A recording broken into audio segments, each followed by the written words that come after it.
Ayan, good morning mga people. So meron tayo ngayong Celerio. Pinaka-unang sira niya is starter. So ayan, nagpalit tayo ng starter. Kasi, kaya nagpalit siya ng starter kasi nabugbog yung starter kasi pinilit niya ng pinilit i-start. Tsaka pinaka-problema pala is yung fuel pump. Singaw yung oil seal. Di walang pressure na pumupunta sa engine kaya hindi siya nagtutuloy mag-start. So yan, pinalitan na natin ng starter. Tsaka inayos na natin yung fuel pump assembly. So yan, meron naman tayo ditong problema. Yan, pumapalya. So ang issue ngayon nito is hindi gumagana yung isang cylinder, pero okay yung spark plug, okay yung tatlong coil, pero ito yung naging problema. So yan, tanggalin natin yung isa. Yan, tingnan tayo pumapalag.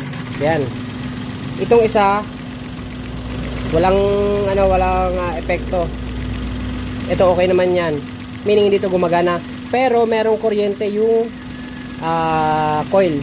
Kung titingnan natin yan, yung coil niya is grounded sa gilid yan. Imbis na tumalon sa spark plug, sa side siya tumatalon. Kaya hindi na pupunta sa spark plug yung talon-talon niya ng kuryente.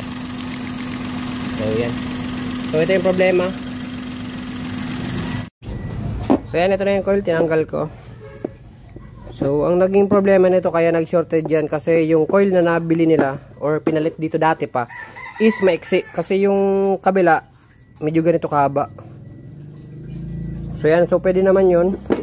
Ang gagawin natin pag naayos na natin to is papalitan natin, ay hindi, bibinatis natin yung spring.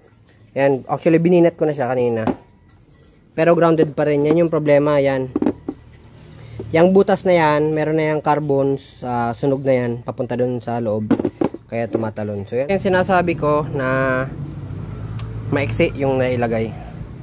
So ang nangyayari, napakanipis, ay hindi naaabot yung spark plug, ganyan lang yung gap, meron siyang nakahang yung spark plug papunta dito sa contact point.